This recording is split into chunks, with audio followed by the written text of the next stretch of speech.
Welcome back to this evening's edition of the Modjeska Simkins School of Human Rights. I'm Dr. Robert Green II, lead instructor for the Modjeska Simkins School. And of course, you just heard the Internationale sung by Billy Bragg. And if you were looking at the little squares on top of the screen, you may have seen Cecil Rigby also leading us in song as well on his end. But tonight, the reason we played that particular song, besides it being a particularly rousing call for revolution and genuine social and political change, is that tonight we're going to take a step back from the history we've been doing these last few weeks and talking instead about the kinds of systems that we're talking about, that we're working with, right? Capitalism, democracy, social democracy, democratic socialism, and of course, the big F word, fascism. Not the other F word that we spelled out last week during class, talking about fascism in this case. But tonight, we are, of course, happy to have a special guest with us, a longtime friend of the Modjeska Simkins School and Progressive Network, Lewis Pitts, who has been involved in the struggle for a long time and is still fighting for social change. And tonight, he'll be talking a bit about corporate personhood and how some of the impact us directly. But before we get to talking about these systems, I did want to also mention that Lewis Pitts is the subject of a newly released book from our friends at USC Press, and I wanted to briefly talk about that book. It is titled The Life of a Movement Lawyer, Lewis Pitts and the Struggle for Democracy, Equality, and Justice. Finally. Yes. It's written by Jason Langberg, and I wanted to tell a quick story about the book. As an academic, in my day job, I often spend some of my free time looking through university press catalogs, which is why I'm glad I'm dating once again, so I stopped doing that so often. But a few months ago, I was looking through the University of South Carolina Press's catalog. They have a really rich collection of books on Southern history, African American history, and so forth. And I was looking through the catalog and I saw this book. I said, oh, Life Movement Lawyer, Lewis Pitts, and Struggle for Democracy, Equality, and Justice. So that sounds pretty interesting. I said, wait a minute, Lewis Pitts. Like that Lewis Pitts? And yes, it is our very own Lewis Pitts. And I am pleased to say that we have some copies of the book here at Grow. The books are currently selling for $35, but be aware that 15 of those dollars are going to help create a fund to, I think, Brett, actually, if you want to come up and explain the process you're thinking about here with where some of the money is going to. Well, I can speak from here, Dr. Green. It's Yes. very short. We're going to create a fund that's initially going to be for the Modjeska School to give a scholarship to somebody that is in the law school at the University of South Carolina that is a person of color. We've worked in the past with the Black Law Students Association, and that to find someone that we can actually give a stipend to would be down the road a piece, but we can certainly give them a scholarship to the Modjeska School. And that I believe that the book can bring in, that the book can be a catalyst for bringing in more money to create an endowment to actually provide a fellowship for a young Black student that would want to be a movement lawyer. So that would be we'll set up something that can go in that direction, and your $15 will certainly help do that. Absolutely. And as you can see from the book's description, you can see some of the highlights of Pitt's career as a lawyer, as a movement activist, as a warrior for human rights, you know, participating in things like fighting for preserving Gullah culture, fighting political corruption, trying to find justice for folks who were victims of the Greensboro Massacre, so on and so forth. In short, Lewis Pitts' own life and career is emblematic of the kind of work that has been done and needs to be done in the future to really make this country and this world a better and safer place for all of us to live in. So we have some copies of the book down here at Grow. Please get a copy as soon as you can. If somebody puts their name in the chat, we can send them a book and they can send us money. All right. So For those who are in Zoom land, also keep that in mind, put your name in the chat and make sure to get a book to you as soon as possible. All right. So again, as is the case every year with Modjeska Simkins School, we always have heavy hitters participating in the course.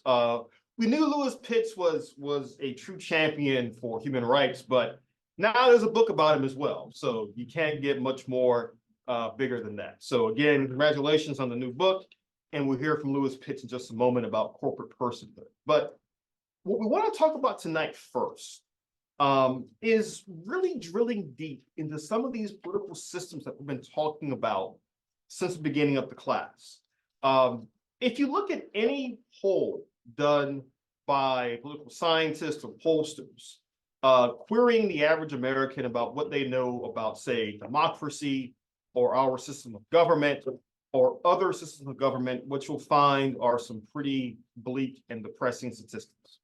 For example, earlier today, I came across a stat that said that a majority of Americans don't know what our three branches of government are. Most Americans may know a thing or two about Donald Trump or Joe Biden, but they may not know a whole lot about their local government or state government or even who their congressman is.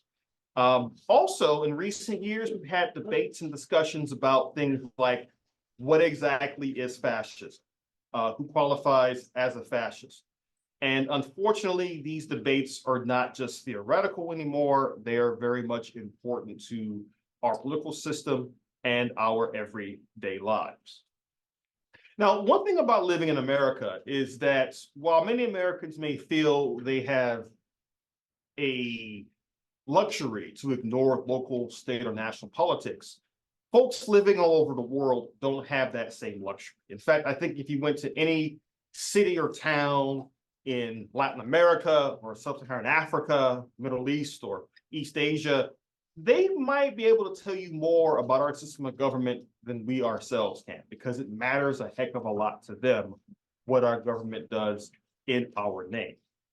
And so when we think about these systems of government, systems of economics, and so forth, socialism, capitalism, democracy, social democracy, these terms have real meaning. And tonight's class is all about what these terms mean, and again, tying them back to what we've learned so far in class this semester. Now, if you've already taken a look at the study guide, some of this will probably be familiar to you. We want to make absolutely sure everyone's on the same page. And it's worth noting, this year is an election year for local, state, and national government. So you want to be especially aware of what these terms mean. I know every 2 to 4 years, we say this is the most important election of our lifetimes. I've heard that in every election since I became an adult, but the stakes are quite high this year. But you want to have a sense of what the stakes actually are and also what kind of system of government we work under. So tonight's class is going to be all about that. So first up with that, Brett, did you want to kick things off tonight? Talk about these systems of government? I could do that. Okay. On up.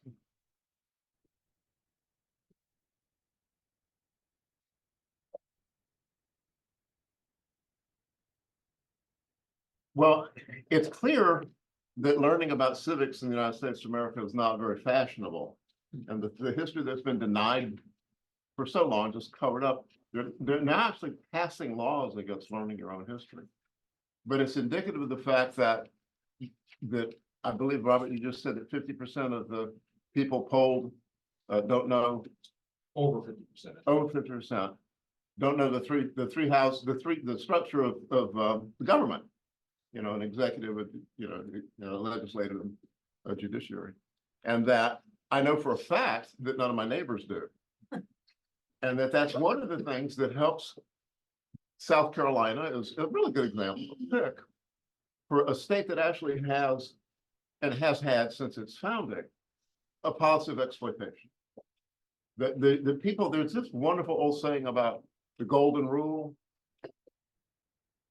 He with the gold rules, and that's simply the way it is. And that South Carolina became an outsized player in the formulation of this country, because Charleston was the richest place in the country, and all the 1700s. And by the time they were in Philadelphia, the plantation masters, all of whom represented South Carolina, had, I think, an average of 1,000 enslaved people apiece. And they weren't going to play if they couldn't count their enslaved people as full citizens. And so we got the 3/5 compromise, which is the Electoral College, which we'll find out that Trump can actually carry states where the Electoral College is proportioned by the Senate and the number of House members that you have. But wait a minute. Utah has the same number of senators as California. California's got 100 times more people. So that one person, one vote thing was broken by the work that South Carolina delegation did in 1785. And so we're still living under something that they pretend to call a democracy, or maybe they mean it, but it's not true.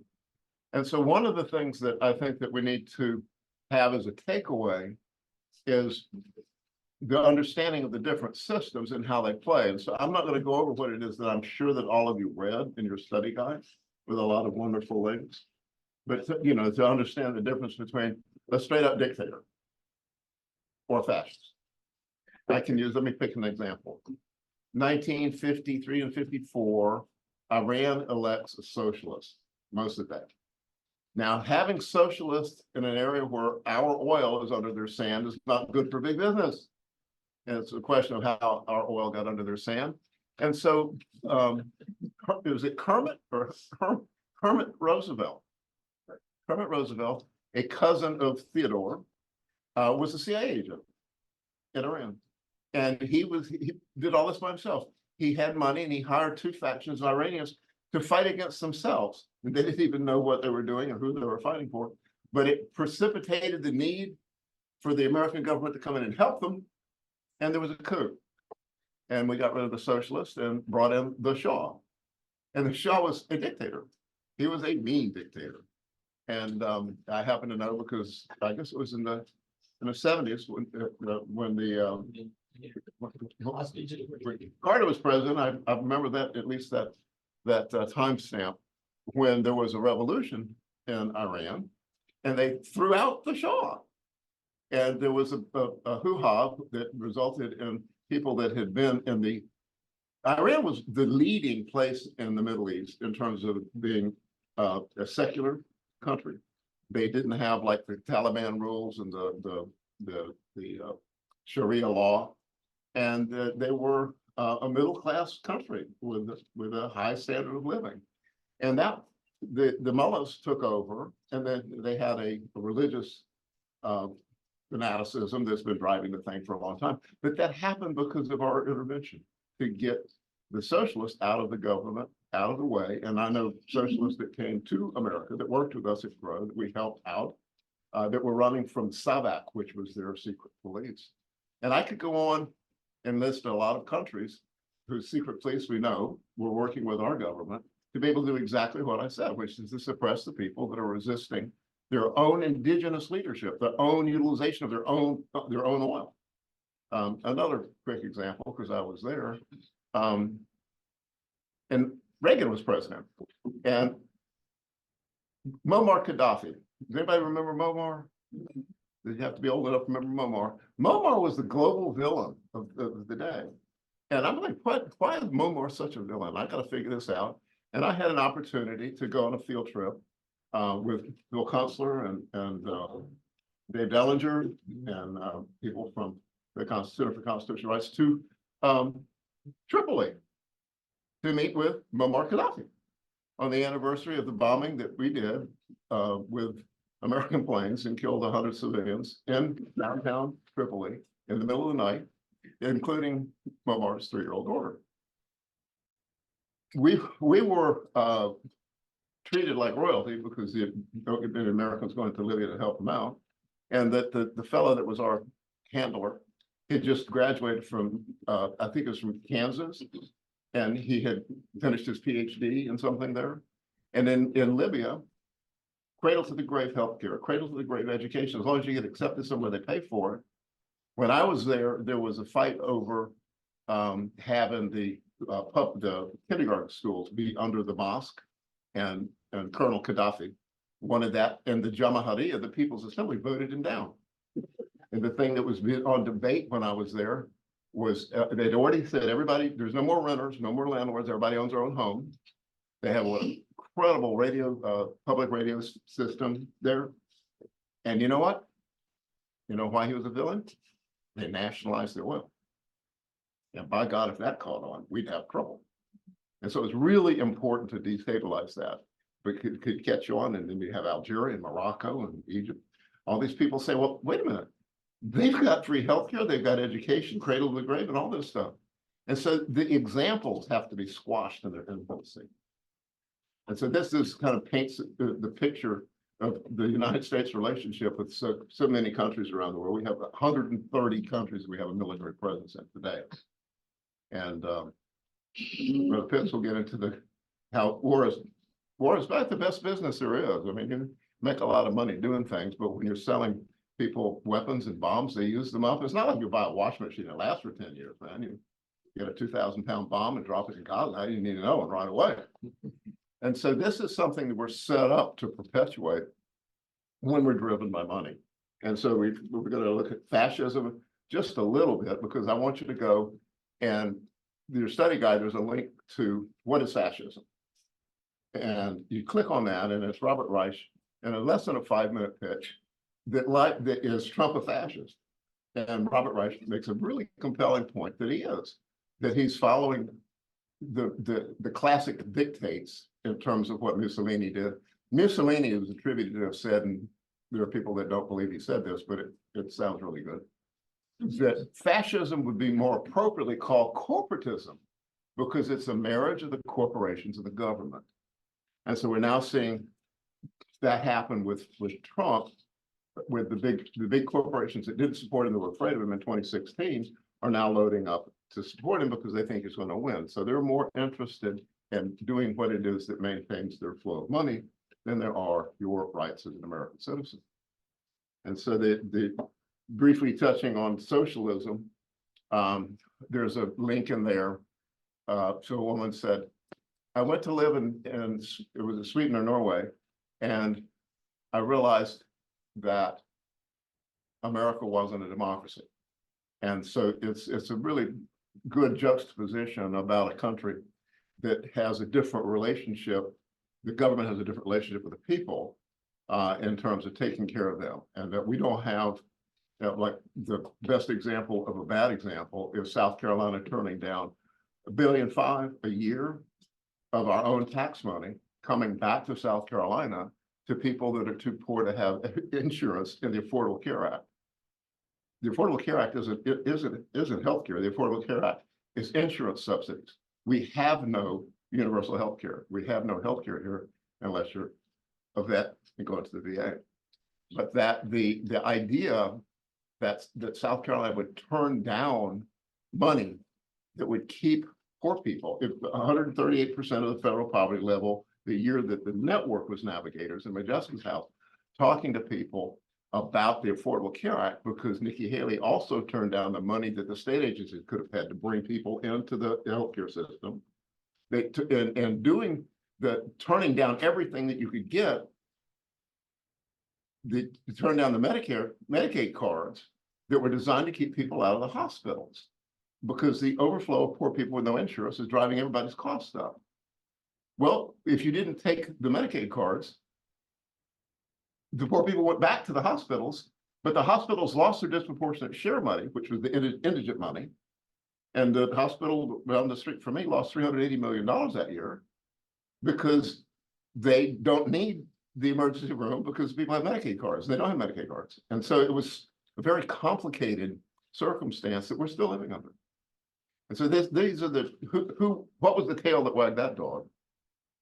And so we now have electric vehicles pouring into South Carolina, and they're building battery plants and ours here.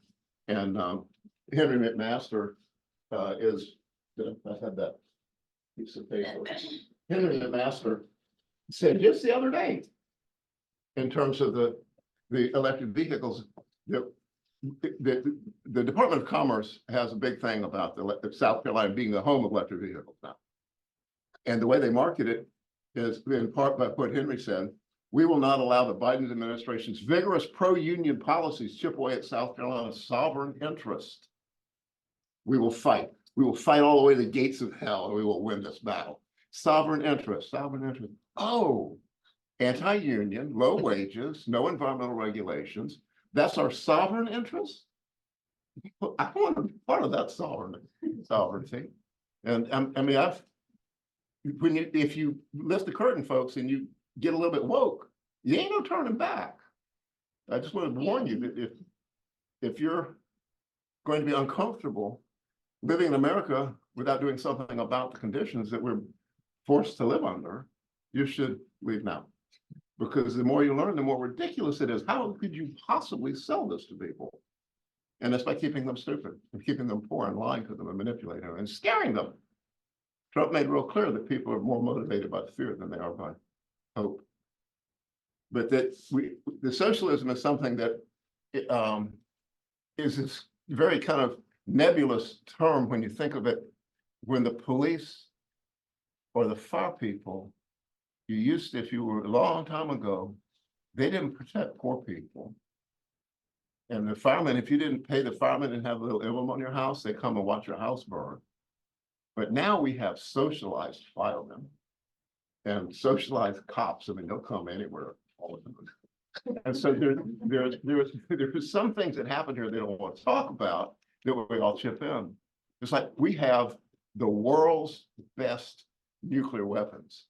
And I imagine any of you would rather probably trade one Trident missile for universal health care. But the things that we invest in aren't determined by the need of the people or the will of the people or the good of the people. And so that's the setting up Dr. Pitts here to talk about corporate evolution. But socialism is practiced differently in a lot of places. There's varying levels of it. We have some of it here. And we need to own the understanding that when Jefferson wrote out life, liberty, and the pursuit of property and turned it into life, liberty, and the pursuit of happiness, there was some pressure that Jefferson was against having corporations not have a limited lifespan. And so that's something that we need to remember as we look at who the problems are and what tail it is that's wagging the dog. But communism is something that has never really happened in this country, or not in this country, on this planet.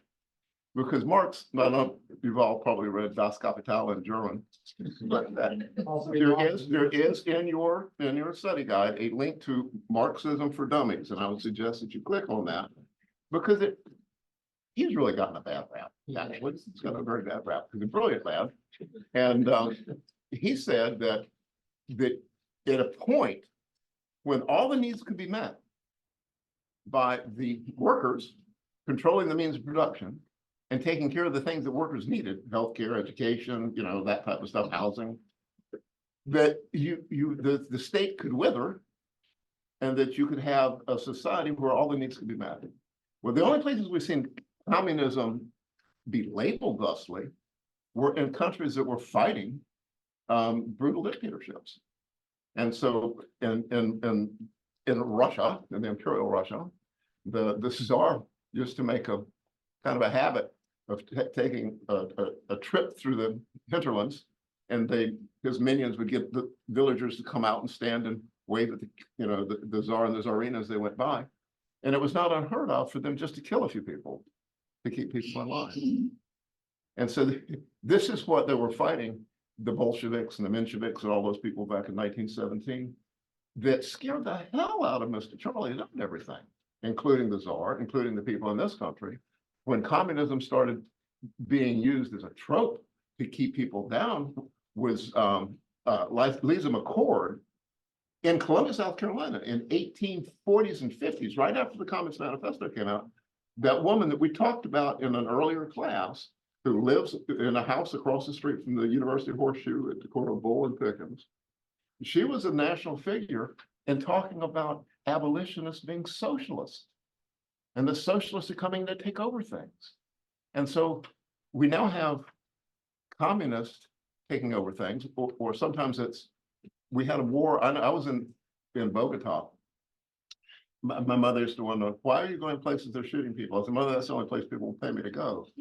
And so I went down there and they were killing union workers. And that I was there for, the big thing was, it was called Plan Colombia. And the US government was giving billions of dollars to diversify the crops so you don't grow cocaine. And we're going to burn all the cocaine crops. And they were like spraying defoliants and stuff to destroy the cocaine. Well, that didn't work. And so it was a war on drugs that then became a war on terrorism. Although we got wars over here for something that becomes something else. But it seems that the war is the common factor there. And the fact that our oil's under their sand, or we need something that you've got, is a thing that runs through all of these things. Making countries safe for democracy seems to be one of the tropes. And I remember the domino theory, we talked about Vietnam last session. And that when you ask people their recollection of certain things, it depends who you ask. I mean, the Vietnamese call it the American War. And the Iranians know exactly why they don't like the United States of America. And so there's this history of understanding their own history that we don't have here. So we can't even appreciate the brutality of this system that creates a middle class. And all of these lessons, and certainly in Marx and classical economic theories, the middle class is this weird construct. And here's the ruling class, or the bourgeoisie, and here's the proletariat, the people that work it. And what is the middle class?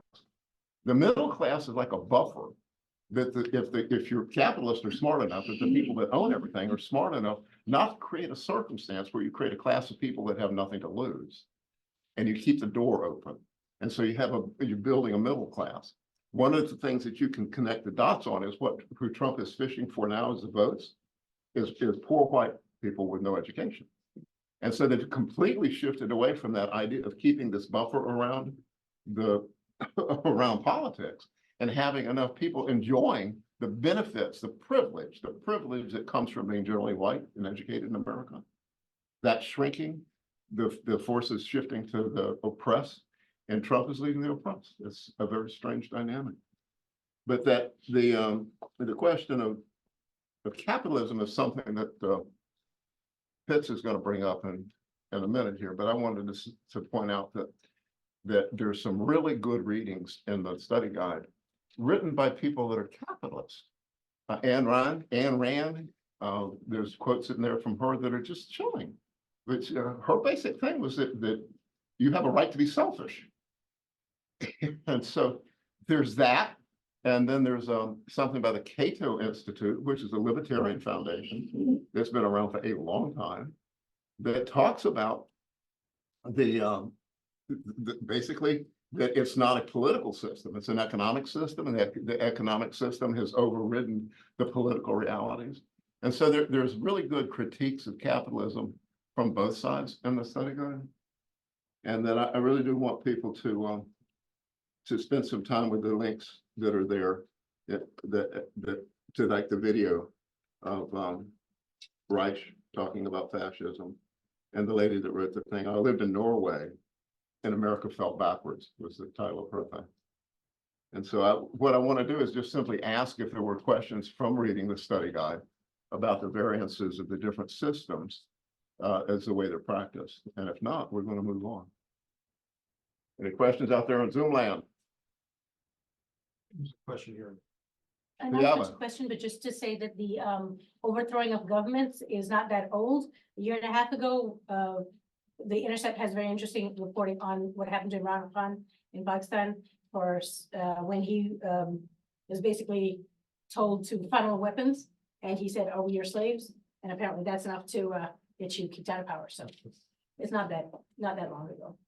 That's what- It does seem to be something that's been going on as long as there are people that had things they wanted to take from you. And so it goes on. So Lewis, you ready? Yeah. Yes. Well, Thank you, Brett. yeah. And you can stop for questions and then start again if you want to. Thank you, everybody. This is a real pleasure for me just to know that this school exists, where you can walk in the restroom and there's Che Guevara on the wall and so forth, and that people talk about and use the word revolution. So it's an honor to be here. If I if I need to say anything about the book, don't be confused that the book is somehow about celebrating the great US legal system. It's the opposite of that. It used the term movement lawyer, and if I could say very simply, the idea of connecting up these movements, meaning where the actual sovereign power is supposed to be with people, not a ruling elite, whether it's a monarchy or just the fat cat, rich and wealthy. It's that the sovereign power of those people need to be built through movements, and the legal system is put in place precisely to prevent that.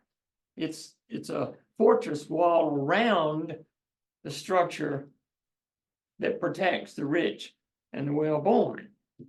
But you can still use that system in some ways to protect and defend those movements. So that's the point there. I didn't want it to sound like I was applauding that system. So I've maybe done a version of this chat, seemed like 10 years, and I just felt that I need to do it, I think, differently, because I really, in the last 2 years, since the Ukrainian-Russian thing began to happen, I started digging in more deeply and reading and researching than I ever have on empire and war. As much as I thought I understood imperialism, because that wasn't a brand new concept to me. But it also helped me realize how much I didn't know and how much we've been propagandized and brainwashed every day, and how that's gotten worse. So, because the risk of thermonuclear war is daily and probably worse than ever, and climate disaster, and the Pentagon and all of that fossil fuel use fuels climate disaster. Wow, we are really in a dangerous spot. And so I want to say a number of things that maybe are simple, and you already know Brett summed up a lot of it, but it feels like because our minds have been colonized, we have supposedly the greatest, we supposedly have the greatest everything. We clearly don't. Education structure, it's such a bunch of crap that we don't, a phrase that keep in mind is the fish are the last to discover water. That we are so surrounded by our cultural environment and brainwashed that we have these colonized minds, and that it's, as much as I like to try to read and have experience with the movement, I don't get it always. I'm trying to. And so I hope this is a little bit helpful to have us get outside of this matrix that we don't maybe think that we're living in. So empire, there was a movie out some years ago, maybe y'all saw it, I hope you did, called Don't Look Up. Remember that one? There's an asteroid, they figure out an asteroid coming barreling ass right towards the Earth, and the scientists and the people that know about how much we are colonized and exploited and are trying to tell, and the mainstream media, they just, oh, we don't want to hear that. Watch that if you haven't seen it. I feel like we're in a don't look up mode. And for us, the don't look up is don't connect the dots. And I think some of the key dots are, we don't have anything close to a democracy at all. We have just the same thing that's been around for so long, since monarchy and before, ruled by an elite. And it's always the wealthy. So if there's one anchoring principle that I could urge you to keep in mind when you're doing your political analysis and your sizing up, is that the rich and the powerful, almost by definition, control everything because they're rich and powerful, unless you have a sovereignty or a governmental entity, a social contract, something that's controlled by the people. So that was the huge revolutionary concept that supposedly started our country. But just keep that in mind, and we don't have that at all. So another theme here is how many times the movements go after single issues. Environmental movement, here's the latest poison, or the latest nuclear power plant, or the latest housing struggle, and we've got all these single issues and we fight them, and that's sort of missing the point, because that's not getting at the structure that's ruling. And we have rule by corporations, and so I'll do a little bit about how we got to this corporate rule. So let me talk a little bit, just think if this helps you be the fish discovering the water, it did me. So the US, how much did we spend here? I think we were a global military alliance, it's an empire. An empire. So what our military budget is roughly, you can find different, thinking simple numbers, you can remember $900 billion every year, $900 billion, probably more than that, but that's kind of what they'll put out there. So gee, but we're also afraid of Russia and China now, so surely they must spend like 5 or 10 times more. They don't. Our military budget in the United States is larger than the next 10 countries combined. So now think about that. And I don't mean Haiti and Puerto Rico. That would be, so China's budget is roughly, China, 300 billion. Some say 296. Russia's budget this recently grew by 24% now. You can kind of imagine why it grew because of the Ukrainian thing to 109 billion. That doesn't feel, okay, so we're all afraid of the domino theory. When they talk about China, about anything, we got to send all our warships over there because, and the media doesn't bother really particularly to describe why we should be so afraid. And they'll just put it, I'm talking about the New York Times and all these supposedly liberal things, China's aggression. China's aggression. Meanwhile, we've taken our 750 military bases placed in about 80 nations and encircled all these places. Think if Russia was putting places in Canada, in Cuba, in Mexico, what our nation would be doing. But we don't get to hear and talk about it. I don't have the map, and you can see where we are sending battleships and bunches of them, not just one. And about annually, if you follow this in the paper, we're doing exercises. And the exercises are practice nuclear war on Russia.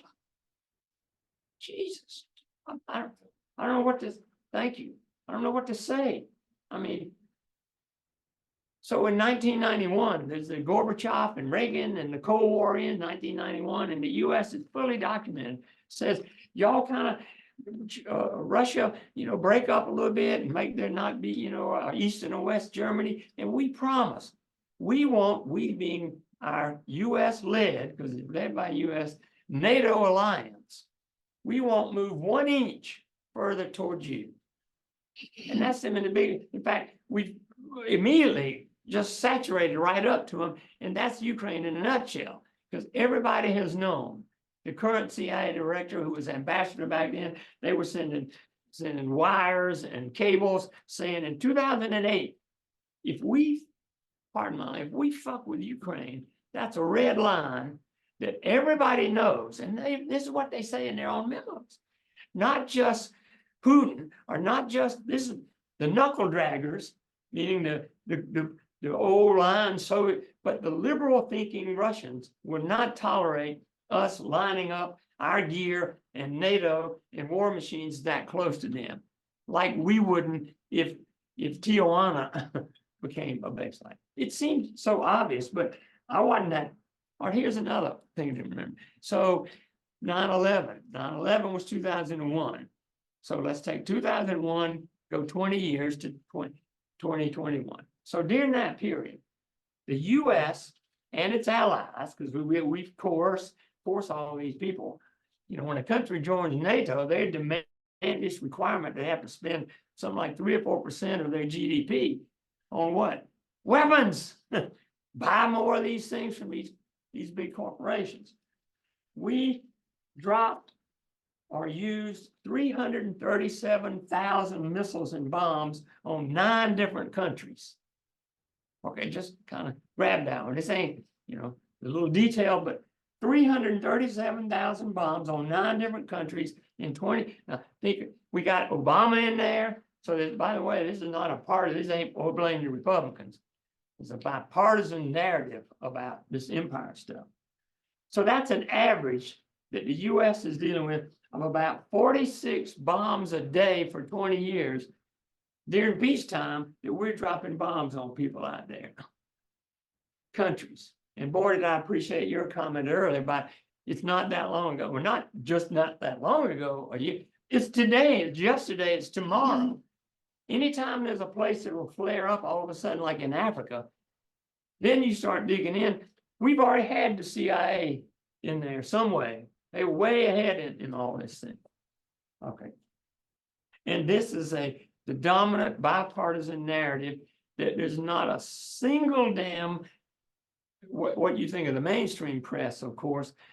NPR won't tell you all this stuff. They'll tickle a little bit out. PBS won't do it. I was reading today. Jill Stein is putting out a thing today that PBS has taken down a documentary, a current documentary about how China alleviated poverty for 100 million people and how they did it.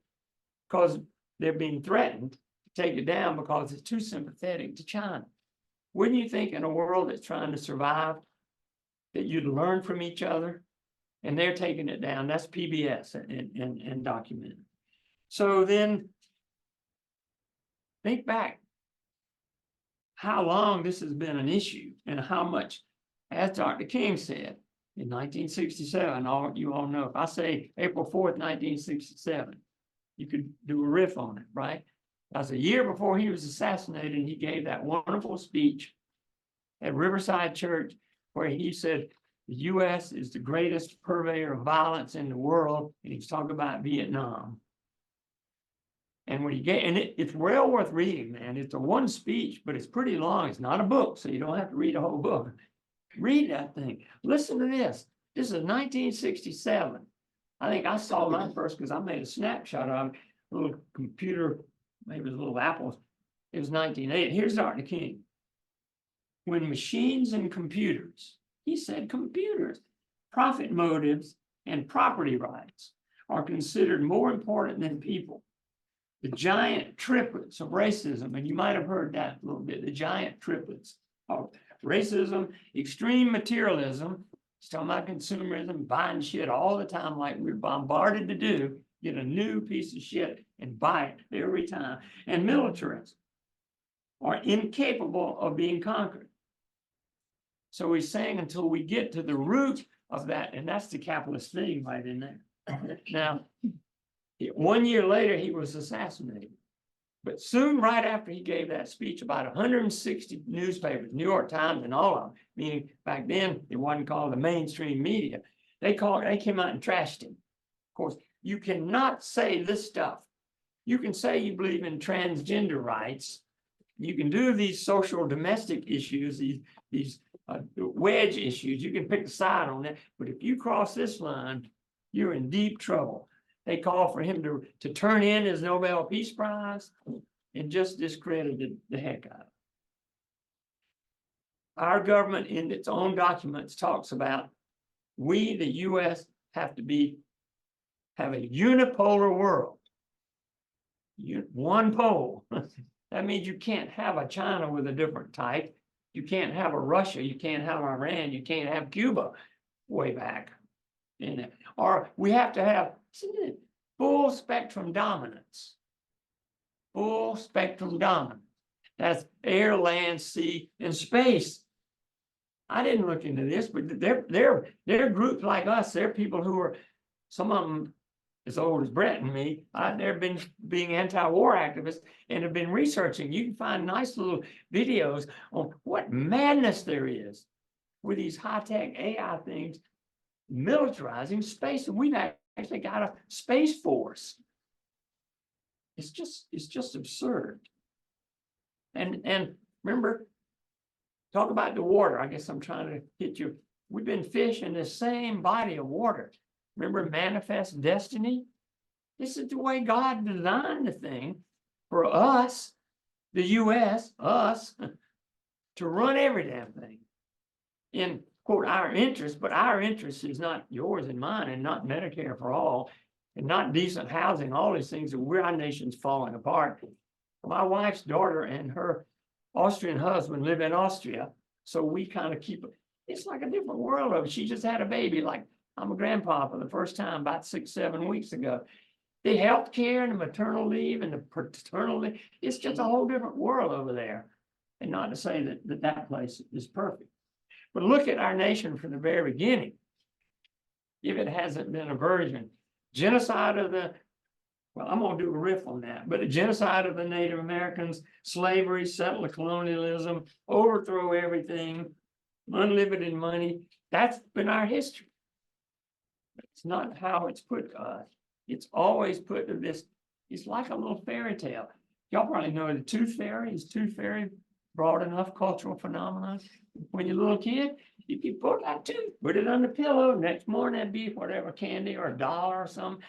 The Easter Bunny.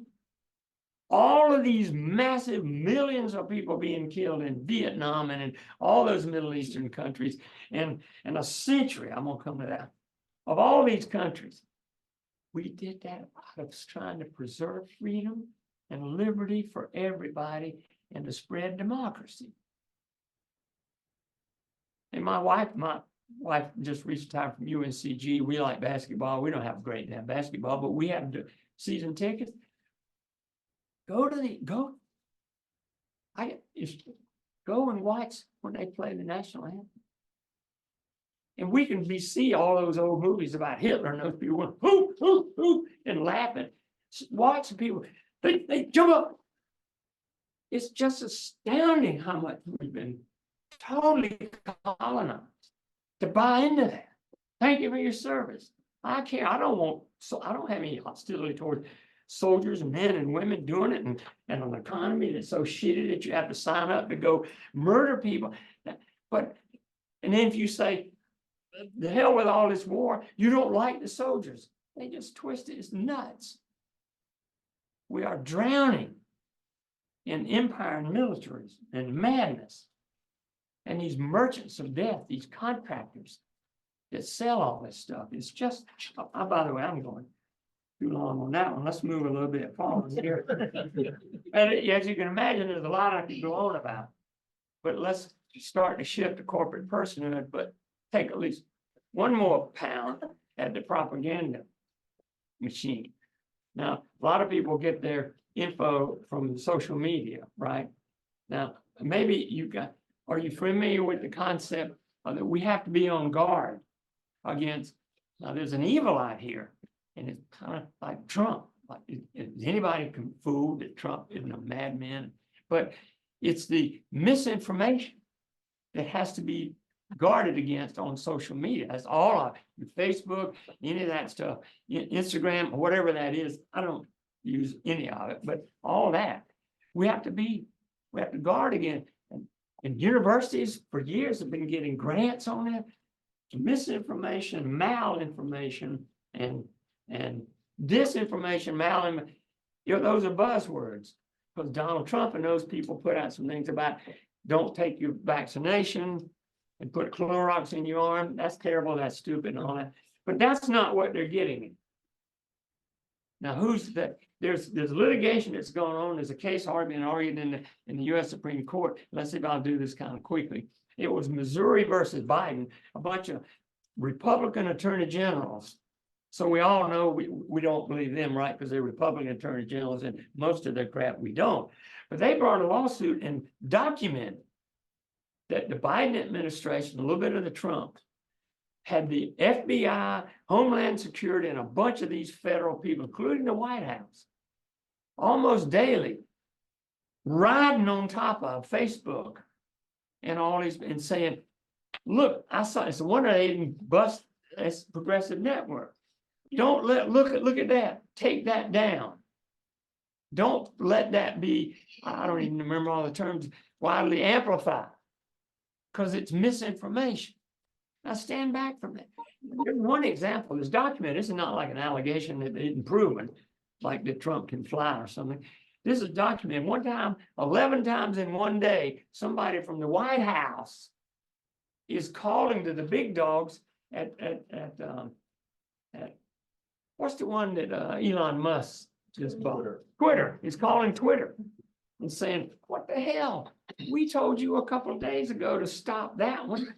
Some doctor or some, because that, and they'll say, it's not exactly, it's not exactly totally false. But it's misinformation and it might confuse people. Take it down. Now, you know, it's not exactly like they had to browbeat because they were saying, you don't know. And they use this term, the big man. That's likely to be Biden, right? It's the White House. The big man is really monitoring this. And if y'all don't hurry up and do what we're saying, we may go to Congress and get Congress to stop that immunity you've got in a section of the law and so forth. That, and this conservative judge wrote an opinion about 2 years ago, issued on the 4th of July by design. And he said, I realize they only seem to be hitting conservative views, but this is a Orwellian ministry of truth going on. Anyway, I think you get my point on that. But I know so many people that I think like they do, but they fall for this. They want to have that. They say it's okay. To where we've got a paradigm now. Anything is okay as long as it's not Trump, because therefore we are giving up democracy and free speech in order to not get Trump. You see what I mean? It's like bombing the villages in Vietnam to save them. It's an absurdity. So whenever you hear that notion of misinformation, malinformation, and when you read what they're doing, it also says we need to be able to correct foreign policy misinformation. And that's when they want to not let you learn what's really going on in all these other areas. It's the classic strongman. Okay. Let's talk about corporate personhood. You know what I'm talking about. Somehow personhood is a corporation, is deemed to be a person, and therefore it has constitutional rights. And those constitutional rights can be wielded over against, let's say, a city or a state that wants to pass a law that says you can't put that stuff in your gasoline. Or you can't, and the corporation goes in and says, I'm a person, I've got constitutional right, and I can't, and the corporations are winning. Let's talk about the history of that. Think about this absurdity that we've had. A corporation, which is a legal entity on a piece of paper, is a person with rights. Slavery was a person who was from Africa who had no rights. And this is all kind of deemed to be serious. So, all right, this is the tricky one. Okay. Big sweeps, and I'm emphasizing the water that we've been swimming, of this water that we've been swimming in that's around corporate entities and business entities. So 1492, what happened? Columbus sailed the ocean blue, discovered stuff. Then we get 1522, just think big chunks of history. So what's that? 30 years later, Magellan goes around the world. Well, here we get globalism. Well, that's not a search for cooperation. Any of the countries in Dutch and Portugal and Spain, and then we're going to get to England here in a minute, they start going, shit, we go get that stuff, man. And they start trying to get around the globe. Check this out. So then we jump to 1600, way back, 1600. Queen Elizabeth, she charters something called the East India Company. You probably heard of that. It's a consortium. What is it? It's the crown and a good number of noblemen and members of parliament. So a ruling elite. Now they're in a monarchy. They don't have to pretend to be democratic. They put a little money together and start sending ships around to what? Grab up all the goodies and rip everything off. And then the charter, and a charter, think about that as a corporate charter. That's where we're kind of heading to, or a license to do. And in their charter is to go around and they put plant, govern, and rule. Plant, govern, and rule, amongst other things. I'm not saying that. So there's like overtly that the corporations are going to rule. So they head off and start doing, all right, now, here's one that we know about because the New York Times recent, 1619. Remember that kind of stuff that came out about racism? That was the first landing with slaves. That was Jamestown, Virginia. And that land had been deeded in 1606 by the East India Company to the Virginia Company. More people investing to try to get the stuff and make some money. Nothing about equality and sharing the wealth, but East India Company and the Virginia Company had interlocking boards of directors. So you begin to see these corporate shell games of subsidiaries and stuff like that. So am I making a little sense about the order that we getting? This is what they do. All right, we jump to 1620. Remember that one, Plymouth Rock. Where am I going? The Pilgrims. And what do they come over in? What, Uber? Mayflower. Well, the Mayflower, get about this. That had already been over 3 different times from England. It's owned by the East India Company, bringing their efforts to go on and on like that. So East India Company was competing with these other nations, and they'd go in debt, but they were mainly making a lot of money. By, I think it was 1660s, the majority of Parliament were owners and had an ownership interest in the East India Company. Okay, skip ahead. We move in a little faster. 1773 is that a date that means anything? Belgian Tea Party. So this was happening while the colonies here. Now we're coming home here. 13 regional colonies, and they're merchants. There's an emerging merchant class. They're buying tea. The U.S., the colony merchants are buying tea from the Dutch, because believe me, there's a Dutch corporation, and there's these various other corporations that are doing the same thing, making money. And what happens then, so East India Company, which is basically the same thing as the Parliament and the King and Queen, they decide, let's pass a tax that screws over the merchants and make them pay a tax, so they'll have to get their tea from East India Company and not from the Dutch. And what does that give us? Boston Tea Party.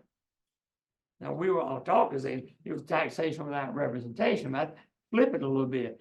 It was like a Walmart that was getting favoritism from the government to shut down the mom and pop stores. So how much did the colonists around 1773, so it's a little bit before the U.S. Revolution in 1776, how much were they pissed off about this?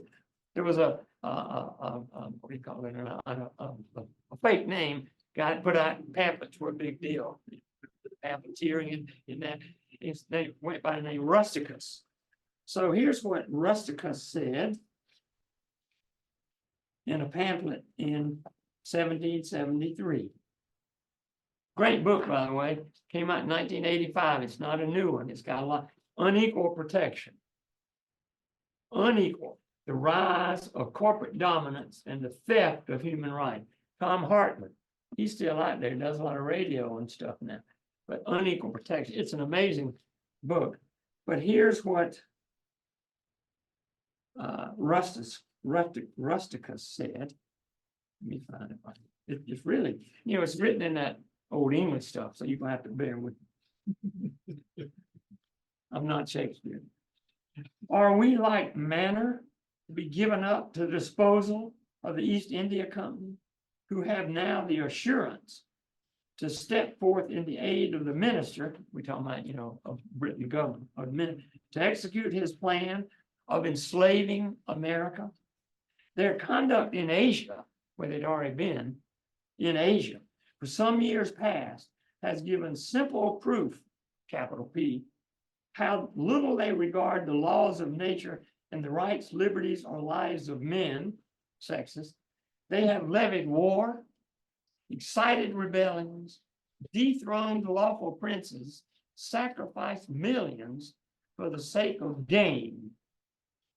The revenues of mighty kingdoms have been centered in their coffers, and these not being sufficient to glut their avarice, they have, by the most unparalleled barbarities, extortions, and monopolies, stripped the miserable inhabitants of their property, reduced whole provinces, countries, to indigence and ruin.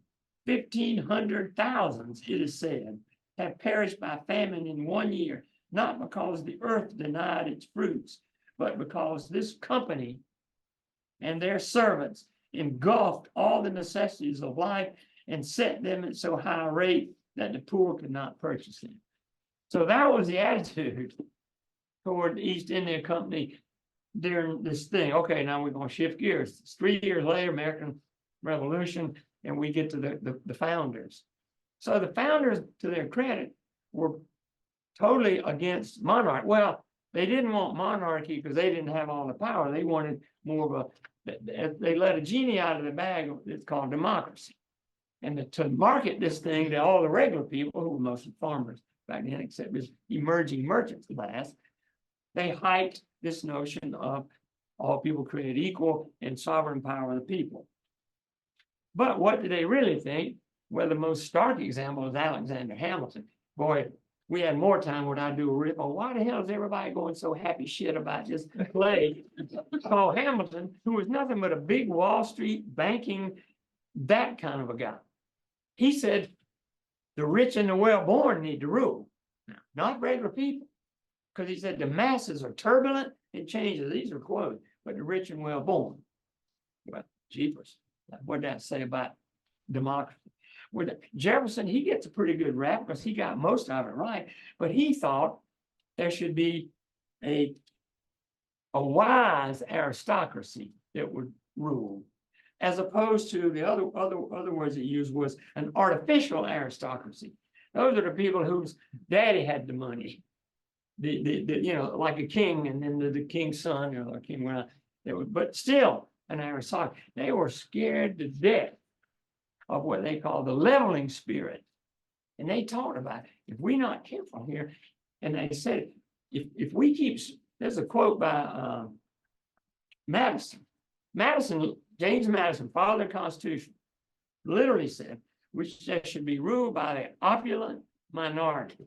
So a few years ago, when I was reading this, I thought, I must not know what opulent means anymore, ruled by them. I looked it up. It's the rich people. The rich people should rule, but we should make it look like that we all ruling together. That's how bad it was. But it's an interesting dynamic, but they still hated East India Company. So for a period, from the beginning of the nation, they were worried about monopolies. They put corporations on a short leash. How could you become a corporation? It would take a vote of 2/3 of a legislature. And you had to make a pitch for it. You had to like prove that you needed that. Which would be like, how long are you going to last? What you going to do? Build canals, see the country being, so there were these public service things they were getting to do. You couldn't have interlocking boards. You didn't have any limited liability. If you harm stuff, then if you only put in $10,000, you still have to pay. They put some safeguards on that. And those protections were enshrined in state constitutions. So to this day, your state, my state of North Carolina, most of them have a provision in there that the state is who creates a corporation. They don't just, but they have to give you a license, and they can dissolve you. If you don't do right, if you do something they don't allow you to do, they could cut you off. It does not much good to us anymore because we don't have people in the legislature. But here comes the Civil War. And all kind of stuff is starting to happen. Let me give you I'm trying to rush to an end here, so we all get up and leave. Here's Lincoln. Let me give you Lincoln. So I think we're talking, remember he got killed roughly, was he something like 64? 1865. 1865. So Lincoln, Civil War, railroads were rolling in. If you wasn't watching some of these television things, railroads were moving along. It was quite a contradiction, though, because they were owned by the railroad barons. It was the lawyer class that was presidents of the railroads and so forth. And these coal or wood railroads would go through these little towns and communities, throwing cinders and running over cows. And so counties would want to tax some more. Like you're just like a covered wagon rolling there. You rode through it, burned our whole little saloon and whorehouse down. So we want to tax you some more. So, and land was given away. Anyway, here's how bad Lincoln thought the thing was. Lincoln, quote, as a result of the war, corporations have been enthroned and an era of corruption in high places will follow. And the money power of the country will endeavor to prolong its reign by working upon the prejudices of the people until all wealth is aggregated in a few hands and the republic is destroyed. I feel at this moment more anxiety than ever before, even in the midst of the war. God grant that my suspicions may prove groundless. But that was 1864. Well, here it was all coming. Let's see. So then begins to be in that, obviously, the more power and wealth they're accumulating, and you're beginning to get the robber barons, the more power they've got. So it begins a transformation of this law, which had said, we got to be careful of monopolies. You know, and we're going to make them be on a short lease. They got to get approval by this, that, and the other. So they started again. So the Civil Wars happened. We know 13th, 14th Amendments come out. 14th Amendment says every person's entitled to equal protection. And so the railroad barons and their lawyers start saying, how can we figure this out? Because they're taxing our railroads more than they're taxing regular people. That doesn't seem right. So they go, wait a minute, equal protection. Every person's entitled to equal. So they start hammering and fabricating all this complete garbage that a corporation is a person. Then it would be entitled to equal protection. Now, they actually started using, I haven't found this, I haven't dug deeper, but I believe these were some of the first examples of the use of reverse discrimination. And we don't have time, but I've got to court where the lawyers standing up. So by the 1880s, there have been at least 4 different cases, U.S. Supreme Court. Of course, railroad presidents and all were seated on the Supreme Court too, as well as arguing cases. Kind of rigged, right? It always has been. And they were saying, Your Honors, we are so happy that our war's over and that these former freed slaves now are entitled to equal protection. And we applaud that. We know they didn't. But we surely think that these gentlemen over here that are the railroad captains and chiefs in their corporation shouldn't be prejudiced and receive discrimination and be treated less than these. We want equal protection. And the court for a while said bullshit and threw it out. So finally, and this is the one that most, 1886, a case where Santa Clara County in California had put a tax on Southern Pacific Railroad. It was a little bit more, wasn't that much money at stake, and the railroad took it up one more time. And in that case, this is so simple that you can't believe that it's true. But the case, they argued something, this is constitutional right, we're entitled to equal protection. There's nothing in the case law where they write an opinion. You wrote it, it ruled on about 3 different other areas, and the law never touched the constitutional question. But if you know law, when there's an opinion written, not the justices, but some, if you will, a functionary or a publishing house will write head notes. It's kind of like the summary. One case may have 25 head notes that are what are the pithy little rulings here. One of those head notes said, the court doesn't want to hear argument on whether or not the railroad is a person for purposes of the 14th Amendment. We find that it is. And that's all they said. And there's nothing to support a rationale on that in the body of the opinion. And that gave us corporate personhood. That right there, 1886. Not, what's the one in 2010 that I'm the Citizens United. Yeah, not Citizens United. 1886. Hell, women were trying to get equal protection. Blacks certainly didn't have equal protection, but railroads were granted that.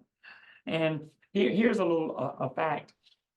Thereafter, for the next 50 years, 90% of the cases brought before the U.S. Supreme Court on equal protection and its protections were brought by railroads or corporations, and less than 0.5% were brought by former freed slaves.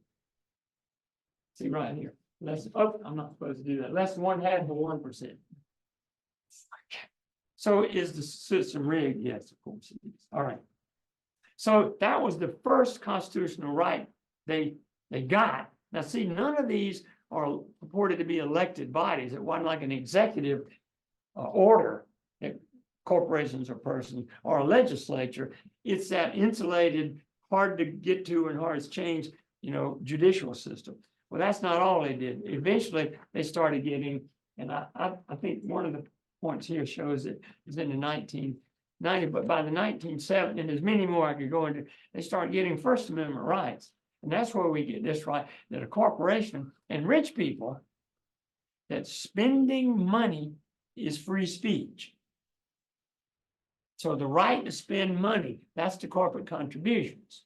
So let me see if I can make that in a very short. In 1990, the state of Michigan had passed a law that said the corporation can't take its general funds and spend it on a campaign, like to give it to candidate X or in any other way. Because we want to regulate that, that looks like corruption. And it went all the way to the US Supreme Court. And by a good majority, including Rehnquist, who's known to be somewhat a right winger, the ruling, and it was the Chamber of Commerce that brought the case. So Austin versus Michigan, Michigan Chamber of Commerce. And they said, hell yeah, the state has that legitimate right because that they could criminalize. They didn't just ban, they made it a crime. Because the state had the right to regulate the corrosive and distorting effects of huge amounts of capital accumulated through the corporate form, especially when there's no showing that that spending of money had anything to do with the public's opinion. They could be picking some rich guy to be the governor or to be on the Supreme Court who would, screw the regular people and made it a crime. That's the case that Citizens United overcame in 2010. So I guess the point that I'm going, isn't this all just totally rigged? I mean, it's just totally rigged. Let me do a little tiny bit more on, think about, Bill Clinton, all these people, man, that I voted for Obama. I thought he might be pretty good. My God, when you really dig down, it was pretty horrible. So there's this thing going on here with corporate personhood. All the systems are rigged. There's money flowing in. The legislatures are bought. Everybody ought to know it, and we should act on it. But in, what was it, 1994, along in the 90s, and then by 99, there's something created called the World Trade Organization. World Trade, it's a global entity of corporations that get together in secret with interchanging corporate lawyers who act as a tribunal, as the judge. And one company can bring an action against a state that has tried to regulate a pollution or an additive to gasoline because it's destroying our environment, and they can rule against it. And the mere threat of that prevents a lot of them from even passing these things. So we've got a global secret cabal. It's like something out of science fiction, right? It's running the world. This is not made up in a movie. This happens to be now. So what do we do? I don't know the answer to that, of course, but if you want another one that I started digging into, this is when the beginning of the pandemic. Wall Street on parade. Oh my God. It's a couple. She was the main one, so it's a couple, man and wife. She worked on Wall Street on the 20 years. All they on their own. They write almost daily, and it's free. And you see that all of that big banking stuff of it is nothing but a casino. And you get all this mumbo jumbo that comes out on the news about the Standard & Poor's is up and the Dow Jones went up and this, that, and the other. Everybody, what the hell? And it's just a way that the rich people make more money on that stuff. And I could go on about how, how money is created. That we have the treasurer and they have a mint and they crank out and make some dollars and hand them to you. It's not what happened. And then we have to pay our taxes so we can then pay. When we need a couple $1 billion to, by the way, the US is violating probably right now 6 federal criminal statutes when they send in these bombs and weapons to Israel, right, to commit a genocide. And we want to attack the students who try to raise bread. I don't know what to say. I do know what to say. Fucking, we can't stand this anymore. And we have to mobilize, be together, and act in ways that keep hope alive and be cautious about the fish and not catching the water. I was telling, maybe not Brett, I was driving here from from North Carolina, and I'm getting near Charlotte. And I realized, what the fuck? I'm riding on the public highway, you know, I-77. Next thing you know, there's a class structure there. If I got the money, I can get over here in the easy pass lane and go fast. Or I'm just Joe Blow, a regular person. I gotta get over here, stop and go and stuff. I knew that existed. It didn't hit me of how much that's, you know, in by 2000, I discovered a magazine that's still out, this journal. It's called Adbusters. And that their little map, it says a journal of the mental environment. We need more things like that. The mental environment that we don't even notice, the warning. So I'm also riding in the car, so I got the radio on. I'm pretty thoroughly upset with NPR because they're brainwashing me too, but they sometimes do better. I got to listen to it. So there's this little catchy little, the commentators say, oh yeah, y'all tune in. I know we want to talk about some retreats and some places where you can go, some little short, not expensive retreat. Because we all, this is the quote, we all know how we need to get away from the crush of daily living. And I thought, what does that say in the United States of America in 2024, where there's a common recognition that we all suffer from the crush of daily living? We don't even know it. I mean, I don't know. Boom. If we just turn that light on, then we can get together, we can overcome these differences, we can keep hope alive, and we could not fall prey to the paradox of people power. If you believe that people have power, and I'm winding down here, all that you don't hear from the mainstream media is that there's so many people like us out there that we don't hear about. You can say half full, half empty. I think it's more than half full of people who don't like it this way. Look how many constituent groups are getting the shaft right now. And if we start pulling together and keep hope alive and believe that there's people power, because it's given us a labor movement, a women's movement, and a gender movement, and the children's rights movement, then, but the minute we stop believing it won't work, then it won't. So that's the end of my story. Thank y'all very much. You did mention the corporations have religious freedom. Yeah. Can you say how they love you? Well, I'm not sure how to put that one exactly. Maybe you can help me. But if they claim it's their religious right, they can discriminate somehow. Yeah. Is that a simple way? Yeah. And so what you see is these are just fictionalized, made up. Here's the way I had it in my notes. I didn't say it. They come up with a version, heads I win, tails you lose, and spin it to us. And you know, I was an activist lawyer for 40 years. So in 2014, I wrote a long letter to the bar and said, basically, I quit because you're immoral. You don't uphold anything that's like a professed calling, like theology and medicine and law are supposed to be not businesses, but professed callings for justice or mercy or good health or doing no harm in these various things. You just become lapdog. I put it in nicer words, lapdogs for big business. But in the law school, there's this awe, you know, it's just, so we got to thumb our nose at these people. That's it. Our fight back and our analysis should be at the source of the power, not the individual fight. That's not to say every activist out there should stop carrying a petition for a new street light or stop the corporate takeover of public schools. But unless we're pulling it at the real issue, who has power, who's ruling here, and what's that about, and that's why we have to talk. And all the police forces, I'm sure y'all know. If you don't, COINTELPRO, anybody know what that means? Y'all discuss that. The police are not policing; they're political policing. They discredit. They discredit you if you're trying to raise, in particular, if you get at this empire stuff and the war-making power.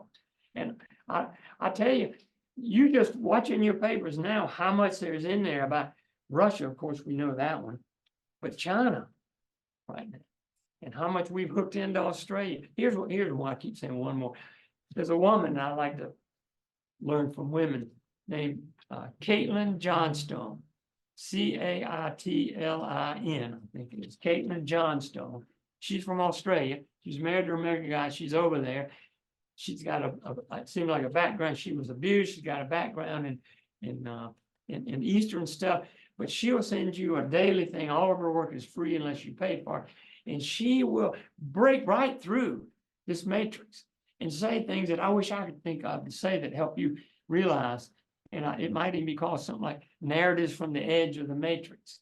And it's just so, and she got links to other stuff that prove it to you. Now, there's another list of these, like anti-war daily, popular resistance.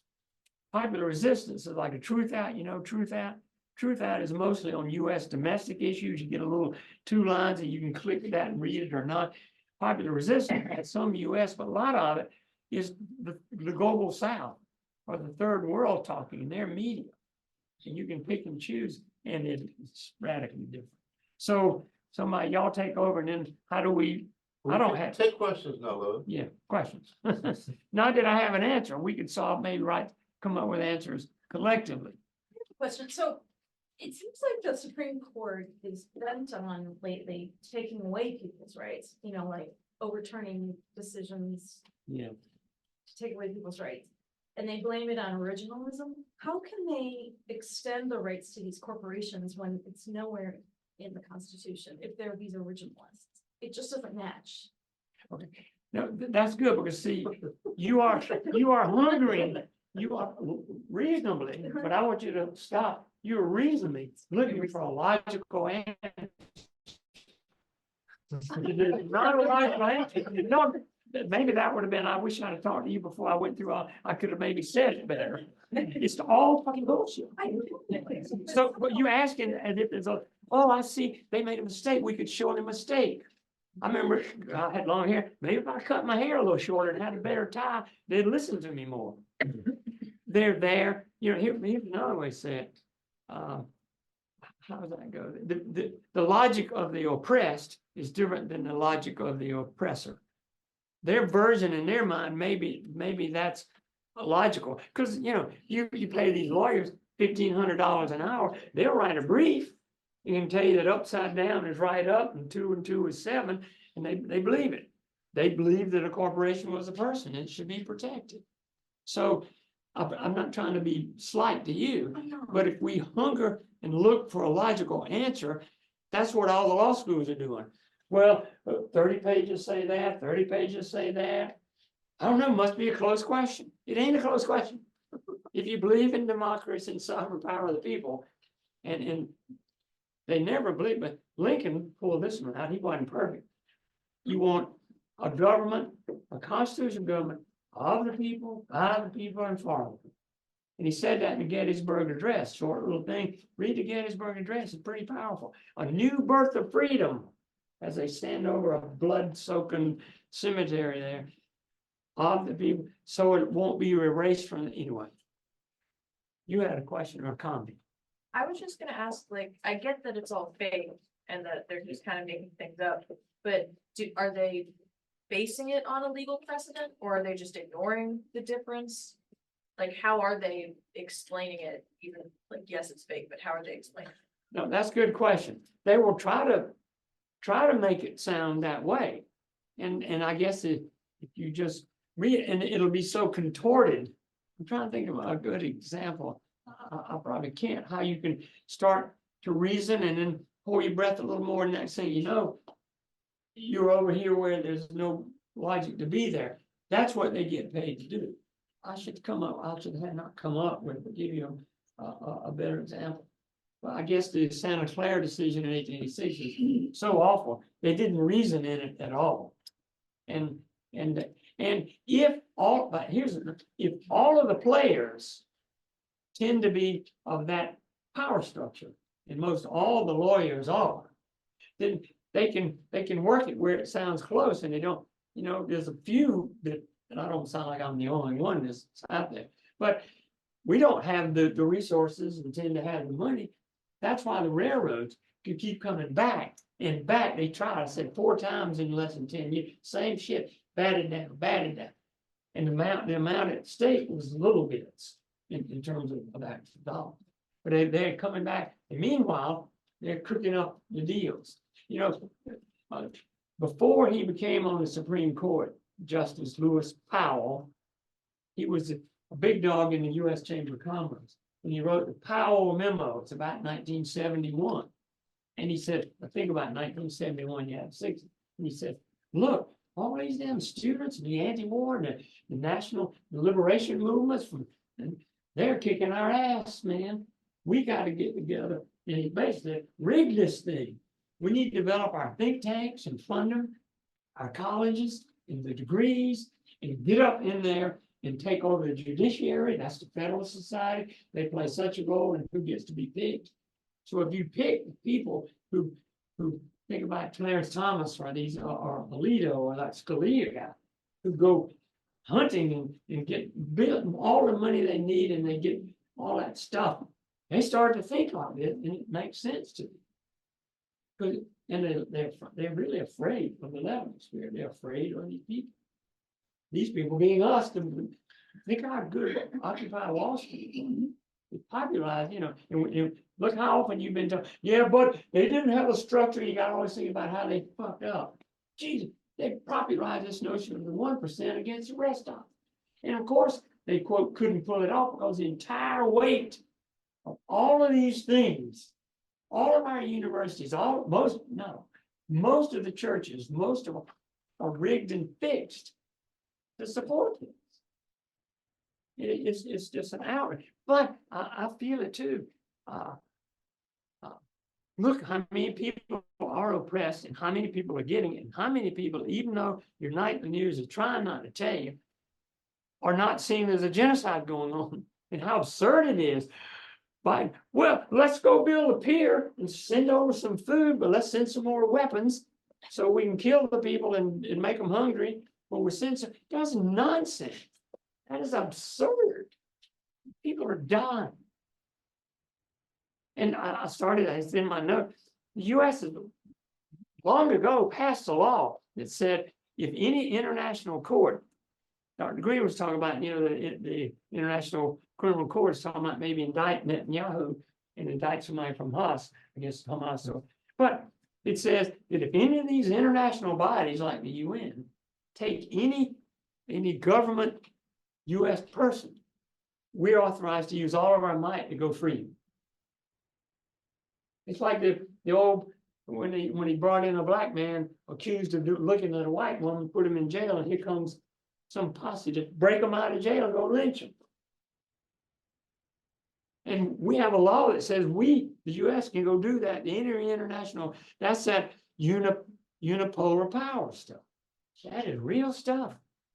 And all the weight of all these armaments and all these sophisticated weapons and the terms that they use to calculate it, I don't even want to like remember them, but the kill chain and the speed of it and practicing these weapons, trying out, they talk about we trying them out in Ukraine, trying out stuff in Gaza, see how well it works, how lethal, anyway, you get the point.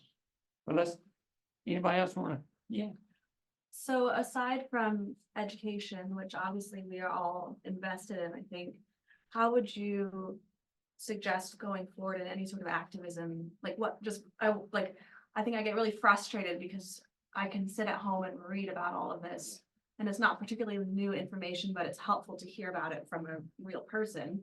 But then what? Like, what the fuck are we supposed to do with it? You know, Right.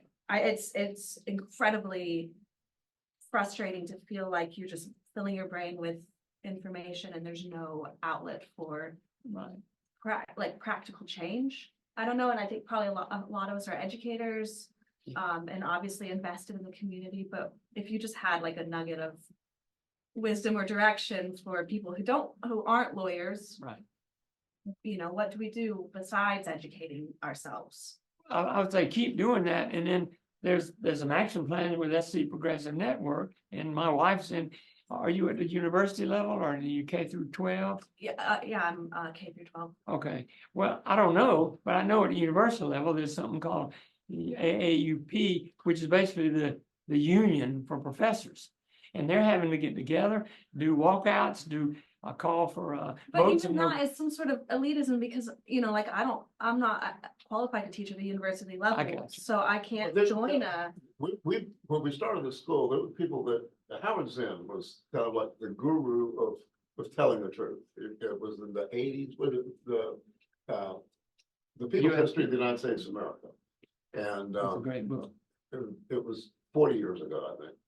And Zen spoke at the university when I was there, worked with a group aware.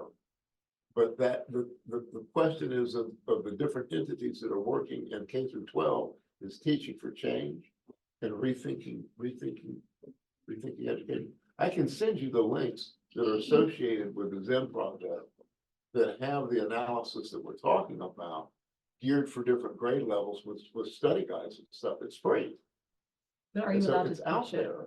Well, But yeah, and I. Are you allowed to teach it is the question. Yeah, but I want to, at the end, talk about what we can do. And yeah, not even just in education, but like how do in a city like Columbia, and last week we briefly touched on like, why aren't there more student activism organizations going on? And it's easy enough to be like, well, there's no students organizing that, but like we have a responsibility for that too. So how do I get plugged in? You're touching on that, which it is that is the point of our strategic analysis that we're going to get to here. And that these things need to be done with a strategy that fits where your feet touch the ground. Right. And that is, without doing that, you're in a holding action. But I think that what we have to also realize is this is the exact same thing that Modjeska Simkins was doing 80 years ago.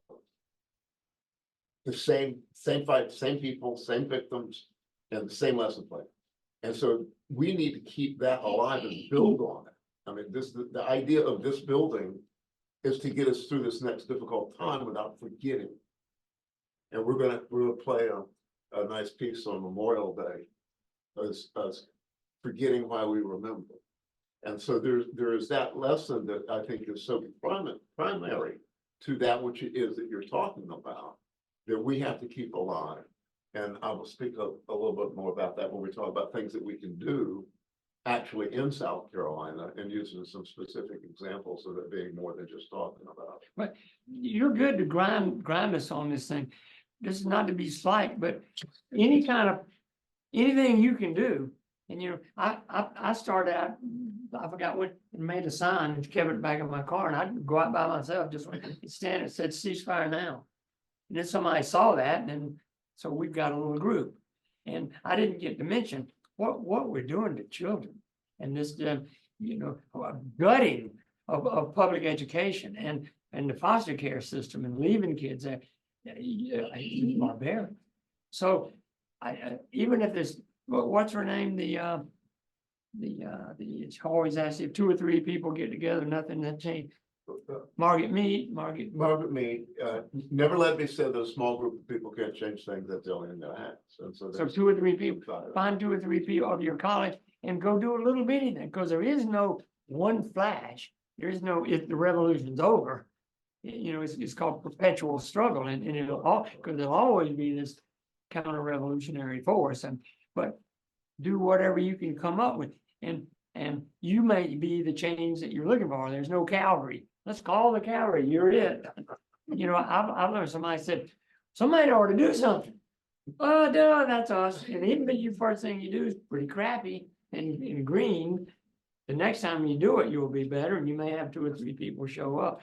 And probably the more you look around, there'll be a place here or somewhere that and nobody can do it all. And at times in our lives, I chose to try to have a family and be a decent father, because but do it as accurately as I did it. But we can all do a little bit more than we are doing. Let's see if there's one question.